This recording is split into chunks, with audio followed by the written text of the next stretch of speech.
Okay, the 10X rule, penulis buku Grant Cardone, sebab dia tak terkenal seperti dia kata, dan pun dia tak terkenal seperti Steve Jobs kan, siapa lagi, figura-figura nama yang besar lah. Kejayaan dia membuatkan dia menulis buku ni untuk sama-sama businessman atau entrepreneur untuk bersama-sama mendapat semangat lah daripada buku ni. Okay, so the 10X rule ni memang amat baik untuk kita yang membuatkan kita hilang ketakutan, okay, nak tingkatkan keazaman dan percaya pada diri dan menghidupkan impian kita lah dan matlamat kita. Dalam chapter 2 ni, penulis bercerita berkenaan macam mana penulis memulakan perniagaan. Penulis Grant Cardone menulis berniaga pada umur 29 tahun. Okay. Dalam fikiran dia expect dalam masa 3 bulan dia akan dapat income yang sama seperti dia buat kerja sebelumnya. Contohnya sebelum tu dia bekerja kan. So contohnya 3,000, so dia expecting dengan dia buat perniagaan ni, dia mulakan bisnes dia, dalam masa 3 bulan dia akan dapat income yang sama iaitu 3,000. Tapi ianya tidak berlaku sebegitu. Ianya mengambil sebanyak 12 bulan. Okey, itu cerita dia lah dalam chapter tu, permulaan dia. Okey. Lepas tu dia pun buatlah list dan kajian daripada apa yang telah dia lakukan, kesilapan ke apa ke kan. Jadi pada waktu tersebut bila dia tengok dan dia study, dia rasa dia dah buat semua dah. Jadi dia tak miss out ataupun terlepas satu poin-poin penting yang dia dah list dalam business plan dia. Lepas tu barulah dia ubah fikiran dia. Okey. Dia bukan fokus kepada masalah atau kesilapan yang dia buat, tetapi dia tukar kepada untuk lebihkan usia dia 10 kali ganda. Maksudnya 10x. Okay? Saya pun mencari juga 10x ni apa maksud dia kan. So 10x ni mungkin banyak benda lah kot faktor kan. So setakat saya baca sampai chapter 1, chapter 2. So dalam chapter 2 dia banyak menceritakan 10 kali ganda. Okay? Jadi macam fokus Grant Cardone pada bisnes dia bukannya pada failure tapi pada usia dia yang tak cukup. Jadi dia fokus untuk tambah usaha dia 10 kali lebih banyak daripada sebelumnya. Bila dia start tambah 10 kali, contoh macam kita lah kan, sebagai dealer, mungkin call orang seminggu sekali mengenalkan diri saya berkenaan dengan public goal.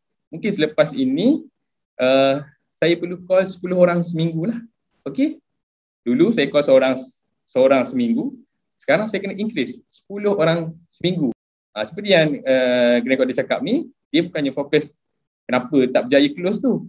Dia tingkatkan lagi usaha untuk call lebih daripada 10 orang supaya dia dapat capai target yang 10 orang tadi tu. Dah tingkatkan lebih daripada kita planning asal 1 kepada 10 orang ataupun 20 orang ataupun 30 orang, 10 kali ganda. Kalau dulu buat 2 orang sehari, jadi 20 orang sehari. So bila kita dah start buat, kita akan dapat resultnya, dan kita akan dapatlah hasilnya. Kita jangan underestimate usaha yang kita akan buat. Contohnya, kan, mula-mula buat FBX, saya estimate dengan RM100 saya boleh close 20 orang, 30 orang FBX. Saya ingat RM100 saya boleh close ramai, tapi tidak semudah itu sebenarnya. Tulis bagi tahu kita jangan underestimate kan. So maksudnya kita kena menjangkakanlah. Mungkin bukan RM100 kita boleh buat 20-30 orang untuk close. Jangan underestimate ataupun underestimate lah maksudnya kan, dengan usaha yang kita perlu lakukan untuk berjaya. Okay, so set mind, kalau letak RM100 dapat seorang tu, and then tuan-tuan dapat faham lah kan, kena increase lagi kepada RM1,000 kalau nak dapat 10 orang kan. Itu kira kasar lah kan. Contohnya kalau dulu kita nak dapatkan close seorang, kita share dalam satu grup WhatsApp kan. Grup FB. Macam saya dulu, saya banyak manually share.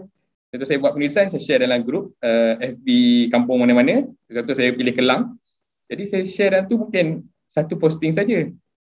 Tapi untuk dapatkan hasil yang lebih baik, kita perlu share mungkin sehari 10 posting dalam grup yang sama. Dan juga increase juga kepada, ataupun kita increase satu posting kepada 10 grup yang berbeza. Jadi itu penulis bagi tahu dalam ni lah. So kita kena tingkatkan usaha kita lebih lagi untuk capai result yang lebih. Penulis bagi tahu, Grant Cardone bagi tahu, kebanyakan sales manager ataupun sales department dia turunkan kadar dia punya target dia, matlamat dia dulu. Sebenarnya itu kita tak boleh buat macam tu. Kita tak boleh, oh tak apalah bulan ni kita dapat 10 orang je lah. Sebab sekarang baru 5 orang, tiba-tiba kita turunkan target. Okey lah, saya target sebulan ni 10 orang je. Grant Cardone kata tak boleh buat macam tu. Bila kita buat macam tu, kita akan turunkan semangat kita. Lama-lama, bila kita next month, kadar target tu akan berturun. Kalau katakan sekarang ni 12 bulan kan. Kalau ada 5 orang, contohnya bulan depan, 12 bulan kita ada seorang je. Takkan kita nak bulan tu 2 orang je. Macam itulah. So, jadi, Grant Cardone kata, nasihatkan dalam buku ni, penulis beritahu, kita bukan kena turunkan target, kita kena tingkatkan lagi usaha kita. Seterusnya, dalam buku ni juga, penulis ada bercerita berkenaan dengan mindset. Dalam celup buatlah sampai ke pangkal lengan lah, maksudnya kan. Kita dah start, kita dah mulakan dah, kita dah ada 50 customer, kita dah ada 100 customer. Kenapa kita nak berhenti? So, teruskan tuan-tuan dan puan-puan. Cari action plan tuan-tuan dan puan-puan. Tingkatkan usaha tuan-tuan dan puan-puan. Gandakan lagi 10 kali ganda daripada usaha yang kita sedang buat hari inilah. Dalam buku ni juga penulis ada bercerita berkenaan dengan rezeki. Okey, rezeki lah. So dia penulis Grant Cardone menulis laki lah, okey. Bernasib baik lah kan. Tapi macam kita suka gunakan ayat rezeki. So kepada orang, pada hemah kita tengok oh rezeki dia lah. Hari ni closing sampai 20-30 orang. Ada dealer-dealer yang up sampai 60-70 orang. Kan? Tapi sebenarnya kita tak tahu pun apa usaha di belakang tabir dia yang dia buat sampai dia nak dapat 100 orang. Kita ambil semangat tu, kita usaha lebih lagi. Okay? Sebabnya dengan usaha yang lebih, insyaAllah rezeki lebih akan datang kepada kita. Okay? Last kali Grant Cardone kata, the more action you take, the more lucky juga lah. So lebih banyak action yang kita buat, lebih banyak nasib baik kita akan dapat ataupun rezeki kita akan lebih lah.